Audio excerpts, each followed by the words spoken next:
Hi children, I am going to start a new lesson and the title of the lesson is Indian Election System. How elections are held in India and how many types of elections are there.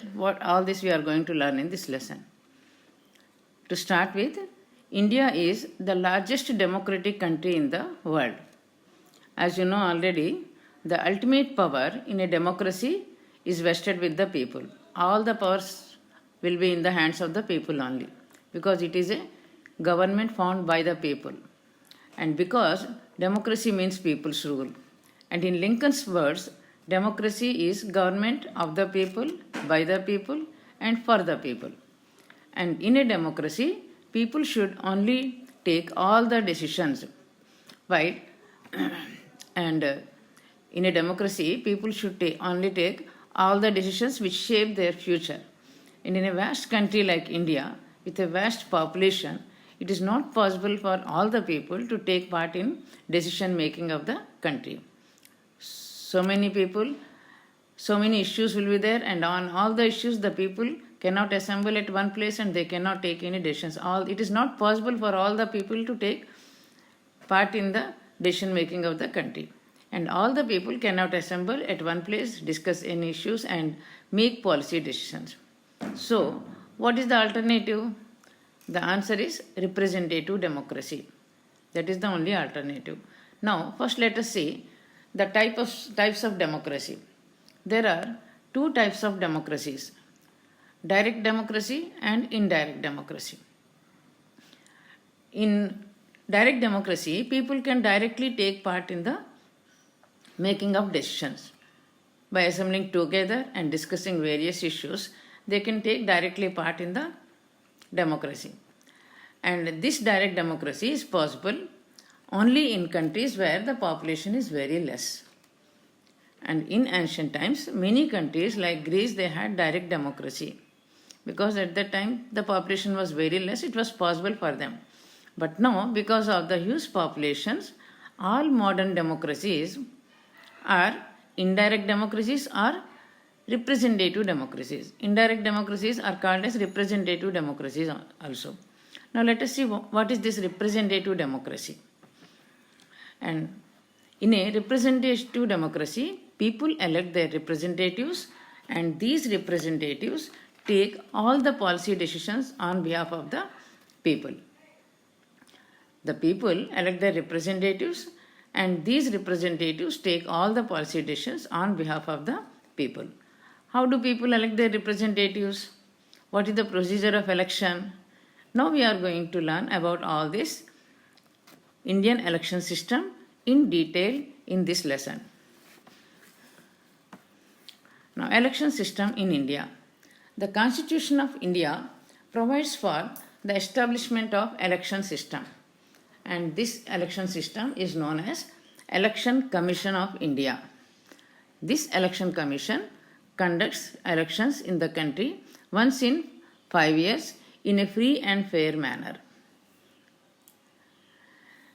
Now the next requirement is right to vote. What are the other requirements for conducting these elections? People elect their representatives through these elections, and to elect their representatives, the first requirement is granting right to vote to the people. That is the first requirement for any elections. And the Constitution of India provides right to vote to all the citizens without any discrimination on the grounds of caste, religion, gender, race, education, or economic status, etc. Without any discrimination, right to vote is granted to all the citizens who are eligible. And this group of citizens who have the right to vote, it is collectively called as electorate. So what is electorate? A group of citizens who have the right to vote is collectively called as electorate. Now, after our independence, that is from 1947 to 1988, 1947 to 1988, 21 years was the minimum age for anyone in India to get the right to vote. As per the Constitution, 21 years was the minimum age for anyone in India to get the right to vote. In 1988, an amendment was made to the Constitution of India, that is 63rd Amendment. And according to this amendment, all the Indian citizens who complete 18 years of age are eligible to get the right to vote. Now the minimum age has been changed according to the 63rd Amendment, which was made in 1988. So from 1988 onwards, the minimum age to get the right to vote is 18 years. All those who complete 18 years of age, they are eligible to get the right to vote. In 2010, on the eve of Indian Election Commission completing 60 years, that means in 2010, the Election Commission of India completed its 60 years since its inception. 60 years were completed for the Election Commission of India. The Government of India declared 25th January as National Voters' Day. On the eve of Indian Election Commission completing 60 years, the Government of India declared 25th January as National Voters' Day. And thereafter, it is being observed every year. And the objective of observing this National Voters' Day is to bring awareness among the youth regarding their eligibility to get right to vote. If they are eligible, it is their responsibility to get themselves enrolled in the electoral rolls. All those who complete 18 years of age should get themselves enrolled in the electoral rolls. And then they are given voters' identity cards. What is this electoral roll? Electoral roll is a list of eligible voters. List of eligible voters is called as electoral roll. Now, elections at different levels. In India, there are two types of elections: direct elections and indirect elections. Now, the President and the Vice President of India, they are elected through indirect elections. President and Vice President elected through indirect elections, and Lok Sabha, which is also called the lower house of the parliament, it has in total 543 members, and 2 members are nominated from Anglo-Indian community. Total number of members is 543, and these 543 members are elected by the voters through direct election. That means elections to Lok Sabha are direct elections. People directly go to the polling booths and they elect their candidate of their choice. So, Lok Sabha members are elected through direct elections, and the elected members hold the office for 5 years. The term of office for the members of Lok Sabha is 5 years. And Rajya Sabha, it is called the upper house, and it has 250 members in it. Of these 250 members, 238 members are elected through indirect elections. That is, the members of Rajya Sabha, they hold the office for 6 years. And the elections to the state assemblies also will be conducted by the election commission only. And the remaining 12 members in Rajya Sabha, they are nominated by the president from different fields. Whoever has contributed their services in the field of music, art, social service, all this, such people, they are nominated to the Rajya Sabha. 12 members are nominated by the president to the Rajya Sabha. Now, elections to the legislative assemblies and councils. The members of legislative at state level, legislative assembly is the lower house and legislative council is the upper house. And the members of legislative assembly are directly elected. And members of legislative council, they are elected indirectly, just like members of Rajya Sabha. And the election commission conducts elections to the municipal corporations, municipalities and gram panchayats also. Now let us see this chart. The conduct of elections, how it takes place. The Election Commission of India at central level, and at state level, the State Election Commission. The Election Commission of India, which is at central level, it conducts elections for the President, Vice President, Lok Sabha, Rajya Sabha, and Legislative Assembly and Legislative Council at state level. For all these elections, these are the elections which are conducted by the Election Commission of India. And the State Election Commission, it conducts elections for municipal corporations, municipal councils, and also for local self-government. Now the Election Commission of India. According to the Article 326 of the Indian Constitution, there is a provision for elections to Lok Sabha and Rajya Sabha through universal adult franchise. That means elections to Lok Sabha and Rajya Sabha should be conducted on the basis of universal adult franchise according to Article 326 of the Constitution. Now let us see the Election Commission of India. The Constitution of India entrusted the responsibility of conducting elections in India to the Election Commission. This Election Commission, it is an autonomous body. It is independent body having independent powers. And this commission came into existence on 25th January 1950. And the headquarters of the commission is located at New Delhi. The Election Commission is responsible for conducting the elections in India, and the commission prepares electoral rolls. Just now we discussed what are electoral rolls. What are electoral rolls? They are list of registered voters. List of registered voters, eligible voters are called as electoral rolls. And these electoral rolls are prepared by the commission, Election Commission. And it conducts elections to Lok Sabha, Rajya Sabha, legislative assemblies and legislative councils.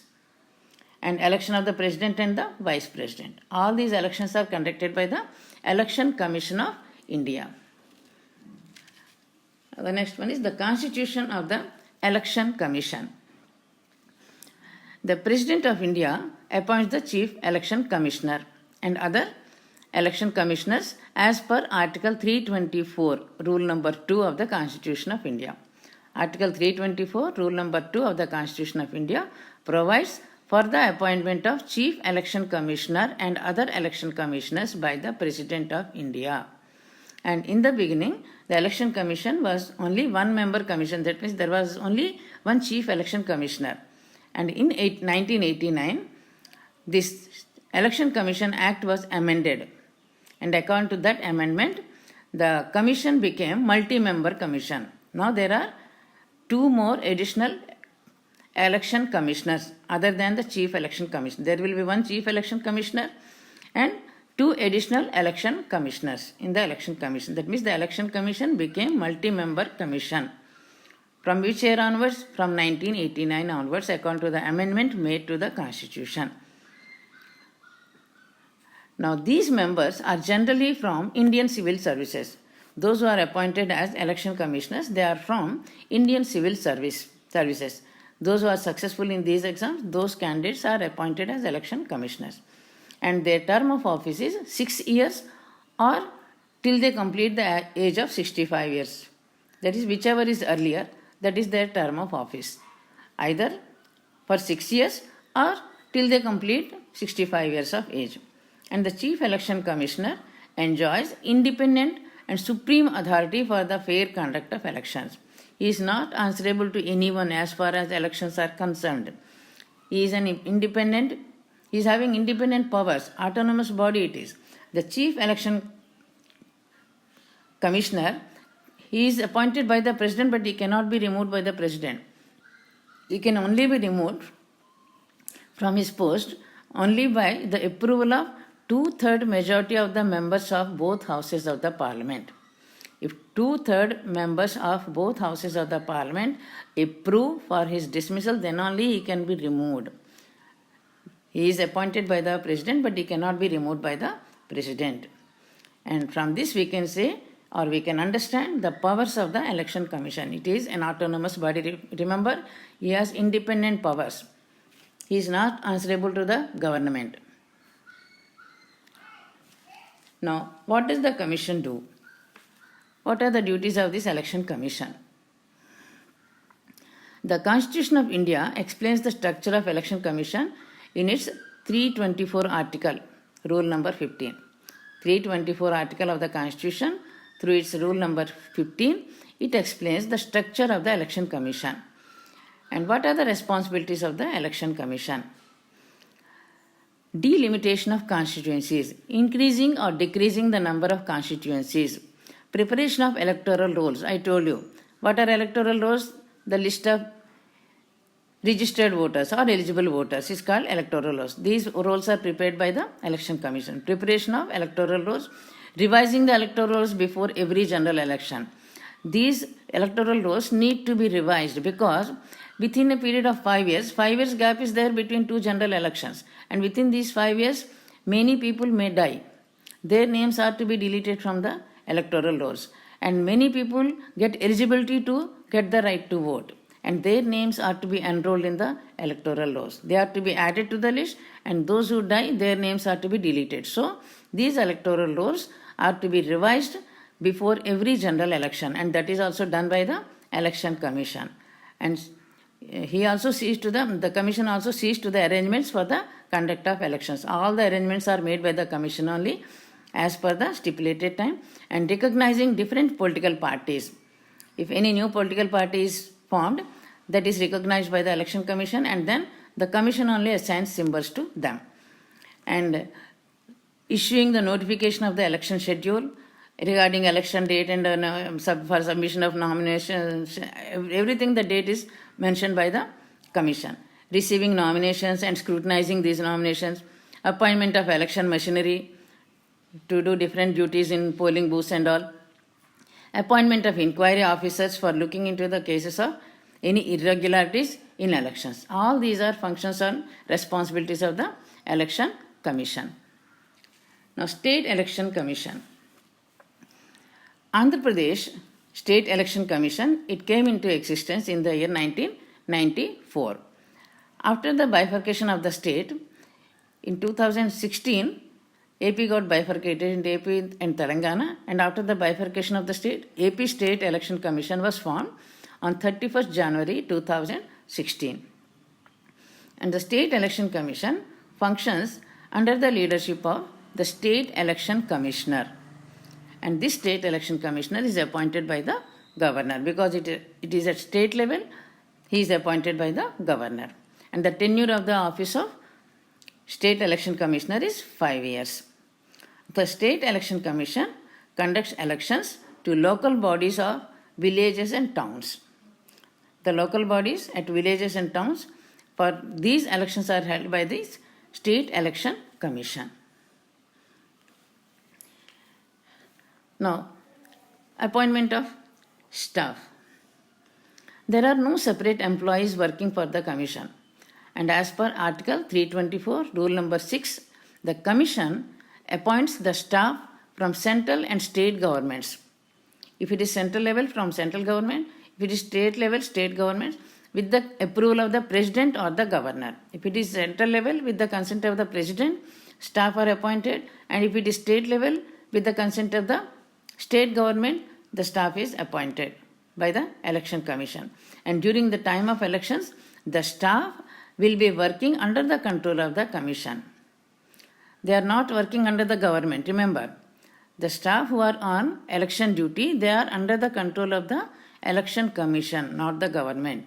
While on election duty, the government should not transfer or promote the employees without the consent of the Election Commission. Any employees who are on election duty cannot be transferred or promoted without the consent of the Election Commission. Now, this is the photo of T.N. Seshan. He was our 10th Chief Election Commissioner, T.N. Seshan. And he was the Chief Election Commissioner of India between the period 1990 to 1996. For a period of 6 years, he was the Chief Election Commissioner. And he initiated certain measures in the field of elections, and he became very popular because of these measures introduced by him. Now let us see what he has done. Strict implementation of the election code in an unprecedented manner. He implemented the election code in a strict manner, in an unimaginable manner. He implemented the election code. Strict implementation of the election code in an unprecedented manner, and issuing photo identity cards to all the eligible voters, and imposing limits on the election expenditure of the candidates. Because the Election Commission, it puts a limit on the election expenditure to be incurred by the candidates. Otherwise, if that limit is not there, the candidates who are contesting in the elections, they will incur expenditure as they like.